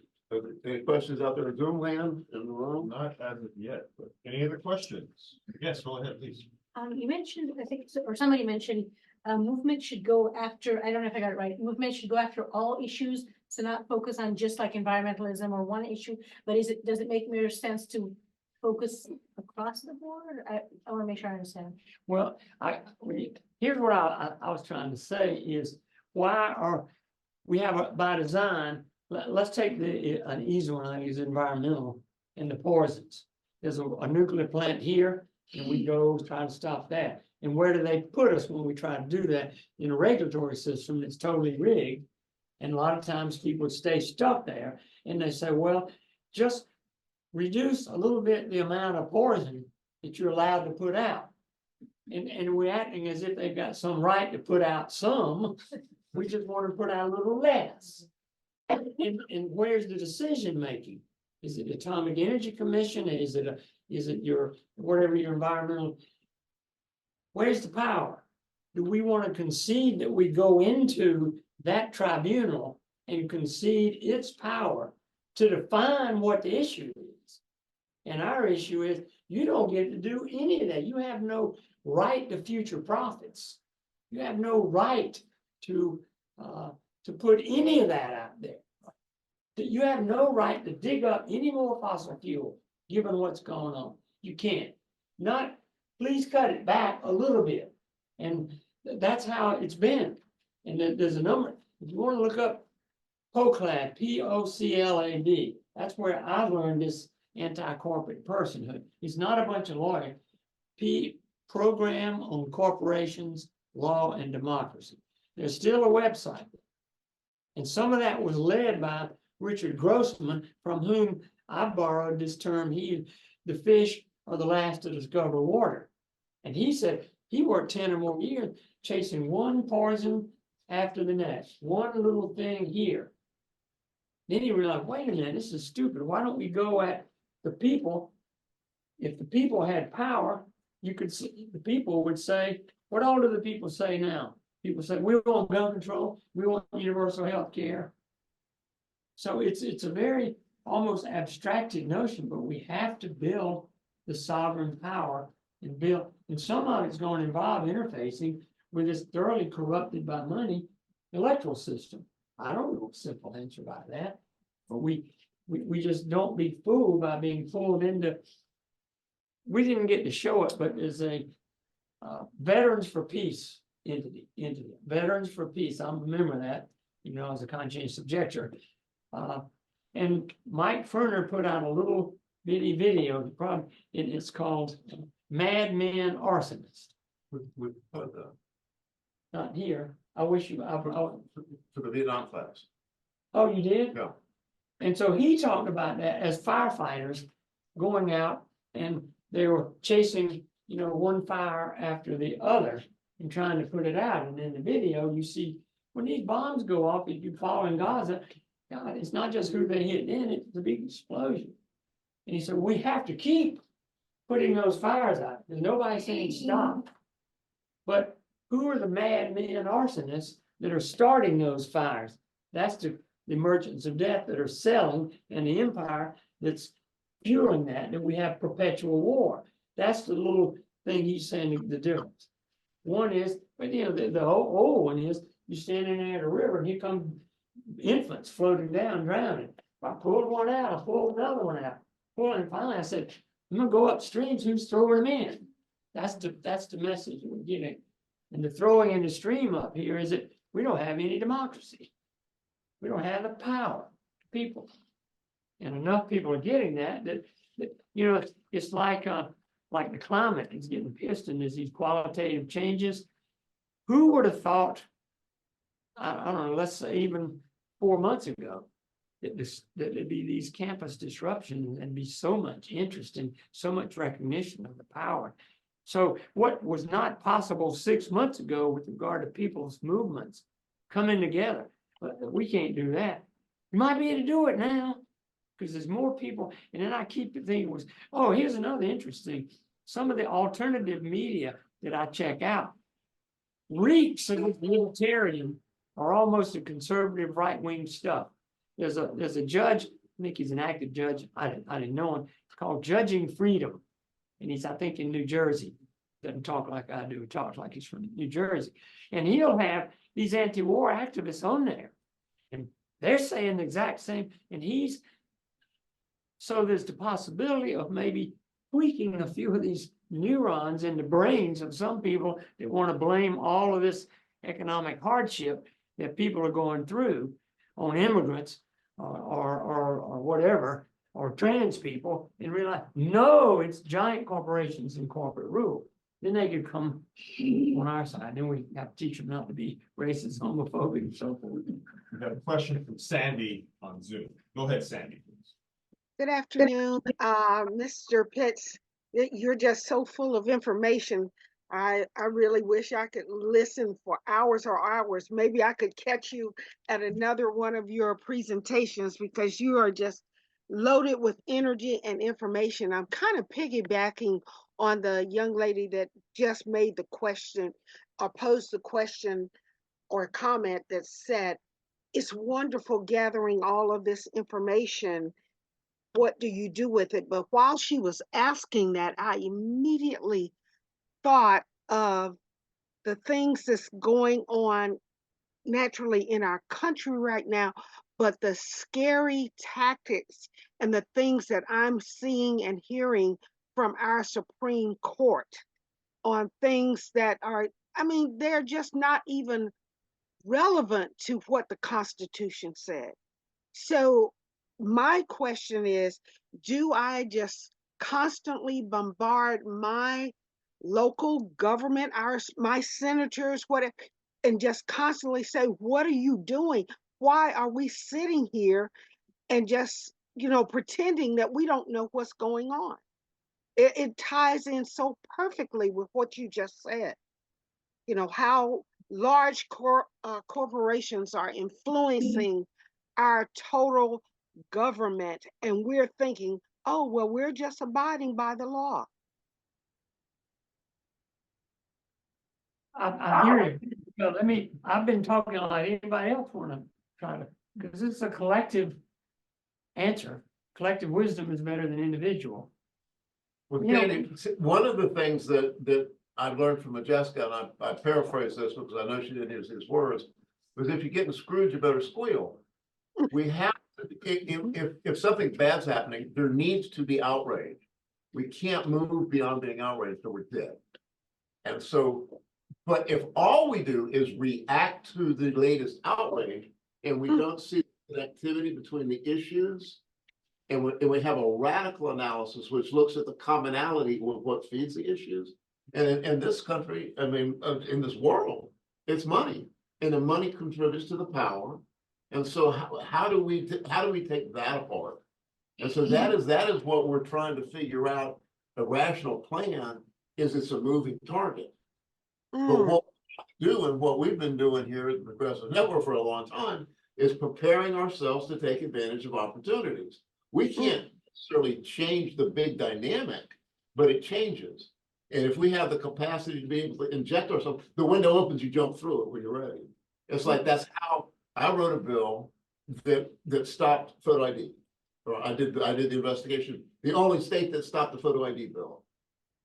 And that we were prepared to be able to interject the instant runoff voting, ranked choice voting, at a time when the federal government told South Carolina, you don't have enough time between your runoff, a primary and a runoff, to let overseas vote. And Joe Neal and all my liberal politician friends were anguished because they were going to have to extend the campaigns for 6 weeks. And I presented them with no, the alternative is going ahead and sending an instant runoff ballot that is the original ballot, and you don't even need a follow-up ballot because people rank their choices. That's my first choice, second choice, third choice. So there's opportunities that we need to be able to look around the corners and see the dynamic that they're creating this bad thing. How can we put a nail in the road? How can we dig a hole in front of them? And so it's a long struggle, but it's a historically long struggle. It's been going on ever since there have been people that had a bigger stick than somebody else that wanted something they had. And isn't it not that you wrote a piece of legislation or something? It's that you had a network, you had a base, that's a piece of power to show the threat of votes or other activity to expose it. So it's not a backroom deal. It's this notion of coming together. It was that preparing yourselves to take advantage of opportunities is that inclusive thing. The preparation means you've got to have friends. I've been doing this long enough, we've been doing this long enough that we know people that are the good servants that are doing the government work. And so our fight isn't with, I think the government is fairly, it's a good document. Ho Chi Minh used it when he thought he was gonna have his own country and use our Declaration of Independence. It's the governance, it's the people that take the power, whether they're judges that get appointed or the people that get elected. They're the ones that interpret government. They're the ones that drive the thing. And you won't believe how many people that I know that are the functionaries that are running government, that are doing the budget work, that are doing the good work for us, that think that their bosses are crazy. They think that their bosses are sellout. They think their bosses are there for the wrong reason. So that's the type of stuff that we have to be able to get the whole big picture, the gestalt, to be able to figure out the moves that we need to take and get prepared for. So that's one of the things that I think that we've been doing better than anybody else in South Carolina for sure, for, I don't know, 45 years. Now, Sandy, do you have a follow-up? I see your hand is up once again. Yeah, I just wanted to comment. I'm sorry, I've had some allergy problems. I just wanted to comment on what Brett just said, and I thank you for that response. And the other thing is to acknowledge the importance and what I'm gathering out of this networking of the Modjeska Simpsons school, because it's so many things that I've gathered and became knowledgeable of. And knowledge is power, and it's more powerful when it is interconnected with a network of people that do understand. And as you said, I'm kind of paraphrasing what you said as well, taking our opportunities. So with this knowledge, I need to keep in mind of the things definitely that I'm pulling from the class. And when I hear these things that I know that I feel we should react to, I feel that I have a network of people here that I can tap into and say, what are your thoughts? What do you think we can do on this? So Brett, thank you very much again for that comment. Thank you, Sandy. Well, yeah, I just want to make a comment too, just in terms of what can we do, which I mean, obviously I don't have that answer, but we need movement lawyers. We also need movement cooks and, you know, movement communicators and movement writers and whatever you do. But just oriented towards the movement, you know, like I'm bad. I don't want to be out there protesting all the time. It's not really what I'm good at, you know. So there's things we can do that are in alignment with our natural proclivities. I think that's a very good point. And related to, think of, I don't know what the issue would be, so I won't guess, but one thing that won't be the end all be all, but it happens to be the window is open. And if everybody that's in this class and all the alumni really made the effort, I will take a list, and you may call up somebody and actually talk with them. And you did the old phone tree notion, and you said, we're gonna all do X, Y, or Z, show up at the Capitol. May not be that one, maybe that's too tried and true. We're gonna all do something jointly. You will feel like great because that solidarity of being together with 3 people, and never mind the 300. If you call not only the colleagues you know through here, but all your other friends and said, let's do this, come on, and do it, try it. That could be astounding. Becca's got her hand up. I appreciate everybody's comments, but I also hear some frustration that I share because, you know, the problems are so huge, and where do you even begin to just take a little bite here and there? But I think one of the things that the network has done well is to try to get at the root causes of things rather than to be reactive. And so we've got projects there that have been successful in the past, and we've kind of let them go dormant. And they're things, you know, they come organically and then have a lifespan of their own. But I mean, for instance, the Fair Maps campaign to end political gerrymandering, that gets at the root of like a real problem in South Carolina and everywhere. And it's got real solutions. And we have a real plan that is created and crafted specifically for South Carolina. And we had a really protracted losing campaign, but it's still a good idea to have publicly financed elections. You know, we had a clean elections campaign, and it was an uphill battle to try to educate people around that issue, but it's still when done well, we saw it done well in several states. It does gain traction because I think people understand they understand the problem that money is driving this system right into the ground. And so, but there are some things that we've just really missed. We haven't had the capacity to sustain them. And I think that this school is little by little helping us with that capacity. And, so yes, it begins with education, but that's not the end and be all. And I hear all of you who've suggested that it's got to be more than just putting more things in our heads, because I know we're kind of at full. Our brains are full. Becky, excellent point about taking that idea and doing it again. Even if it didn't quite work or only half, it could work triple time better because the times are different. Thanks for adding. In the little bit of time we have left, thank you, Becky. Thank you. She's a keeper. That's what she is. I want to talk about some of the things that we can do and part of the way we can do them. I talked a little bit earlier about the refusal of Medicaid. They said, they being the politicians on both the House and the Senate, and you've got to get in your minds that we are a trifecta, meaning one party runs the whole damn show since 2002. It's been 22 years now that the winning party gets to choose the people that vote for them. The winning party gets to make the rules, and the winning party can make rules that benefit the winning party. The Supreme Court told me that. And so we can't play their game and win because it's not designed to let us win. We can't fix it with the tools that keep it broken. Or more eloquently, we can't dismantle the master's house with the master's tools. The master is not going to give us a tool. Master gives us a tool, maybe paint up things, make them a little nicer, but we need systemic change. So how do you go about that? We knew that they weren't going to pass Medicaid expansion. They said they weren't even going to talk about it. The House and the Senate said, we're not going to talk about all the prognosticators. Nikki said, we used a postcard that said, we didn't just say no to Medicaid expansion, we said never. So we said, well, what can we do? We can try and change the dialogue. So we're going to be talking to people that don't understand what's going on by making them, the legislature, change the dialogue. We call the shot, this was what, 2014, to turn out people on the first day of the session. A very dangerous shot to try and turn out a mass of people on a cold Tuesday, January morning, and it's raining. We were very worried about 10 o'clock and there was no one there. By noon, there were over 1,000 people there.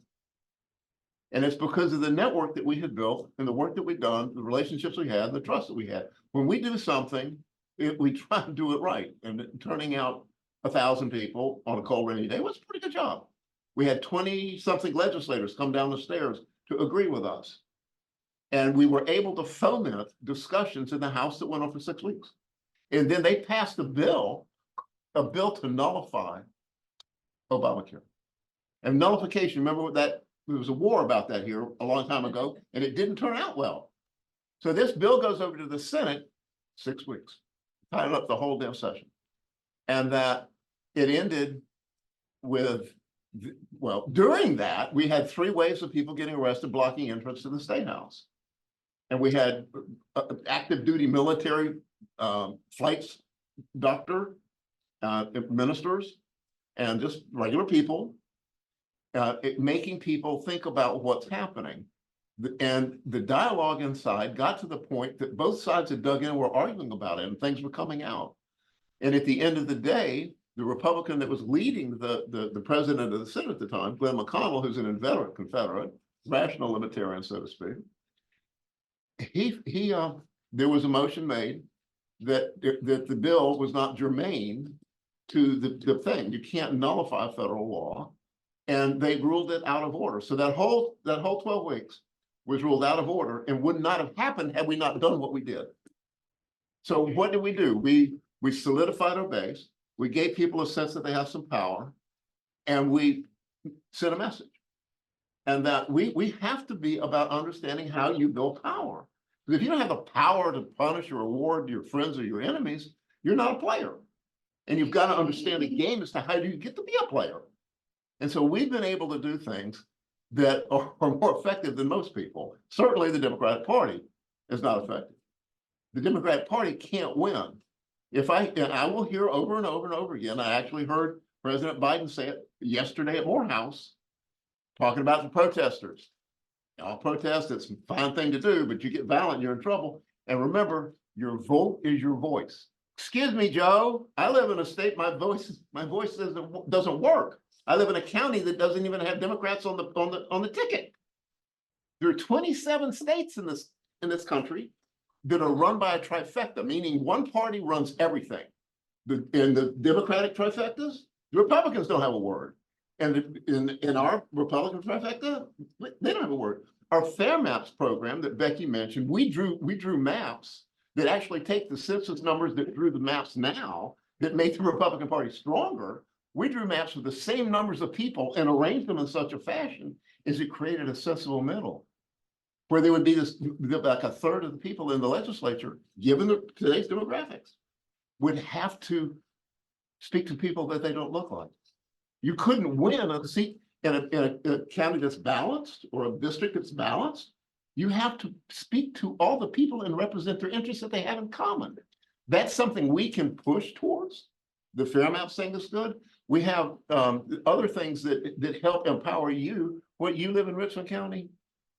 There's things going on in Richland County that we have floor plans for in terms of the Police Stop Statistics Act that we put into law.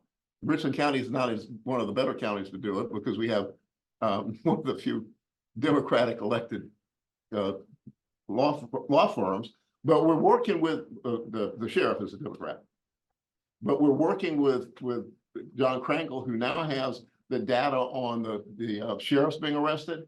There are things that we have the opportunity to pick up and lift that we don't have the people to do now. What we're trying to do is to regenerate our individual membership to be the boots on the ground to go forth and do some of these things. But the strategy that we're making is good and sound. We have some good policies though. That we could do things that you could do without having a revolution or a constitutional change is you could have the legislature decide to count electoral votes predicated on congressional districts. It's winner take all here. So Trump will get all the votes. And that it doesn't matter who you vote for, that's what's going to happen. But the Democratic Party is going to tell you vote, vote, vote, every vote counts. And it doesn't here. The Palestinian issue, we can't change DC as long as we're sending idiots there, like Lindsey Graham, who now has, hopefully they'll put him in jail too, the International Criminal Court. But we can't fix DC until we fix SC. And so how do you fix SC on the Palestinian question? And the answer to that is the people that we know in the legislature, and Nikki Haley's one of them, and we can name a number of them. Bakari Sellers is one of them. Bakari, when he was president of the student body at Morehouse in Atlanta, where what's his name spoke yesterday, he was tagged as an up and coming young Black leader. His daddy's a civil rights hero. And APIC, the American Israeli Political Action Committee, is going around, and this was 20 years ago, and lifting up these people that could be bright leaders and whining and dining them. He's on the board of APIC now. He's on the board of the right-wing people in Israel, running as a darling of the civil rights movement here. Nikki Haley took $250,000 from Sheldon Adelson, the biggest right-wing funder, and she's still here. And we have people in the legislature, like Alvin Clemens being one of them, the guy that wrote the photo ID bill. He's one of these Christian apocalypse people that believes there's got to be the apocalypse in Israel. He's taking Black legislators, all expenses paid, to Israel to meet with the settlers so the Black leadership in this country can believe that the settlers of the civil rights movement, that they are the oppressed people like the Black people in this country, support settlers. That's going on in our state today. Dr. Green told me their APIC is on what state? Don't get me And Borges. I understand, I have a rumor that this is still going on, where this political action committee of the Israelis is at State College in Voorhees now. Voorhees was run by Bakari Sellers' daddy. And so these are things we know, I don't hear anybody talking about, and I've been trying to lift that up, but we need your help to be able to move some of these things. But the fact of the matter is, in South Carolina, we have to work where our feet touch the ground to make our strategies fit the reality we're trying to deal with. Thank you for coming. Dr. Green, close it. One last thing, and then to Brett's point about APAC on HBCU campus, I joked about that, but that is a real thing now, because it's all happening in Claflin as well. But I do want to say, if we're talking about really getting involved, making a difference, take a look at the final two classes we have this semester. You want to be aware that there's no class next Monday because, of course, next Monday is Memorial Day, a holiday whose origins are right here in South Carolina, for one thing. And then after that, our final three classes, Rise of the New Left, and then we really get into organizing and effective citizenship. And you really, if you haven't already done so, I would urge all of you to start thinking about what sorts of projects you want to get involved with when the class is over with. Because this isn't just about learning history as much as I love teaching it. This is also about becoming effective citizens and effective organizers as well. So there are some projects you can get involved in, or if you have some ideas for projects, start thinking about those too. And Dr. Green, we need to remind people that everybody that graduates gets a Modjeska t-shirt, and only Modjeska graduates can have a Modjeska t-shirt, so there's some value in its uniqueness. So you've got to respond to something that's coming from us, and it goes back to the network, and say, I want this size t-shirt, or you're gonna get large and larger. Extra large. All right, so again, thank you so much to Brett and to Mr. Pitts as well, Lewis Pitts, for a great conversation this evening. Give him a round of applause. And we've got a lot of work to do. Unfortunately, this isn't as easy as blowing up a Death Star. But the good news is that we got a lot of good, conscientious people in this room and on Zoom who are ready to get to work. That's the most important thing. Thank you again. Have a good night. Can I give you, the people who are interested in update on the Medicaid expansion denial and what that has led to in our state? So in our state, and in a few other states that had issues with accepting, the Medicaid expansion, there is actually a, law group out of Texas that has reached out to these states, and they are consulting. And in South Carolina as well, it started last year, where they're questioning states that say, okay, if you don't need more money for Medicaid, then we want to see the quality of care that your Medicaid patients are receiving for your money. And it is eye-opening to many people who are making these decisions and watching these things. So even though it seems like it ended there, other outside forces are paying attention and are bringing to light the questions of what is happening to your money that you pay into Medicaid and the people who are supposed to be receiving it. And it's opening up a lot in our healthcare system. That's an example of preparing ourselves to take advantage of opportunity. Thank you, Catherine. You're welcome. Well, good night and good luck. Bye-bye, people up there in Atlanta.